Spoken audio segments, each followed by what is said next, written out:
क्या आपने कभी महसूस किया है कि कोई आपके दिमाग के साथ खेल रहा है? कि कोई आपसे वो करवा लेता है जो आप नहीं करना चाहते और आपको पता भी नहीं चलता?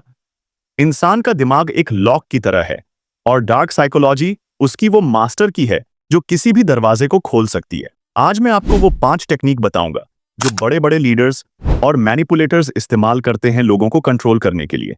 लेकिन रुकिए, आगे बढ़ने से पहले मुझे सच-सच बताइए, क्या आपने कभी किसी को अपनी बातों में फंसाने की कोशिश की है? कमेंट में यस या नो लिखें। मैं देखना चाहता हूं मेरे व्यूअर्स कितने ईमानदार हैं। पहली टेक्निक है मिररिंग।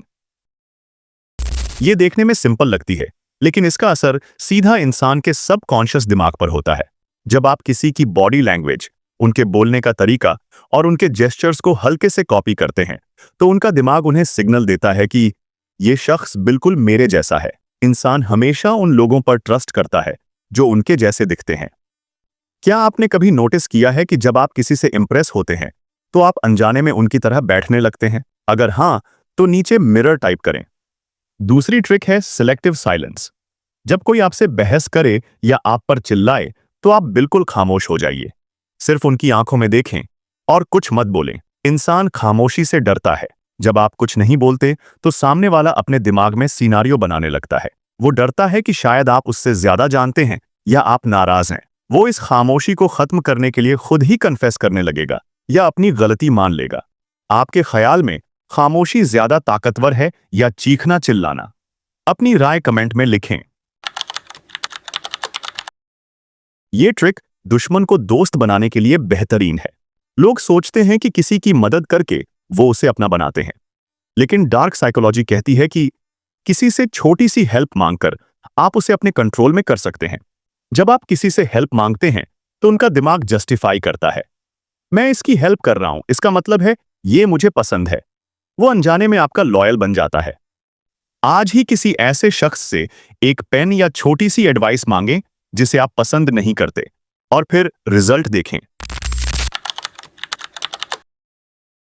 अब हम थोड़े डेंजरस जोन में जा रहे हैं। Gas lighting. इसका मतलब है सामने वाले की रियलिटी पर सवाल उठाना।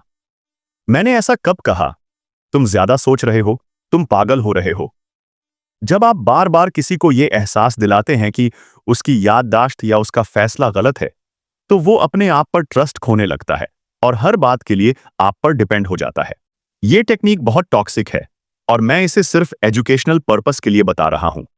क्या आपके साथ कभी किसी ने ऐसा किया है? नीचे अलर्ट लिखकर बताएं। सबसे खतरनाक और असरदार ट्रिक, पुश एंड पुल। एक दिन किसी को बहुत ज्यादा अटेंशन दो और अगले ही दिन बिल्कुल कोल्ड हो जाओ। ये इंसान के दिमाग में डोपामीन का एक लूप बना देता है। वो शख्स आपकी अटेंशन के लिए तरसने लगेगा और आपके कंट्रोल में आ जाएगा। ये वही टेक्निक है जो गैम्बलिंग एप्स और सोशल मीडिया एल्गोरिदम्स यूज करते हैं। क्या आपको लगता है कि ये टेक्निक्स किसी को तबाह कर सकती हैं, या ये सिर्फ सरवाइव करने के तरीके हैं? सोच समझकर जवाब देना। डार्क साइकोलॉजी एक तलवार की तरह है। आप इससे किसी की हिफाजत भी कर सकते हैं और नुकसान भी। मेरा मकसद आपको अवेयर करना है, ताकि कोई आप पर यह इस्तेमाल ना कर सके। अगर आप चाहते हैं कि मैं इसका पार्ट 2 बनाऊं और मैनिपुलेशन के और राज खोलूं, तो इस वीडियो पर 2000 लाइक्स का टारगेट पूरा करें। और हां, अगर आप चाहते हैं कि कोई आपका दिमाग कंट्रोल ना कर सके, तो नीचे पावर लिखें और सब्सक्राइब जरूर करें।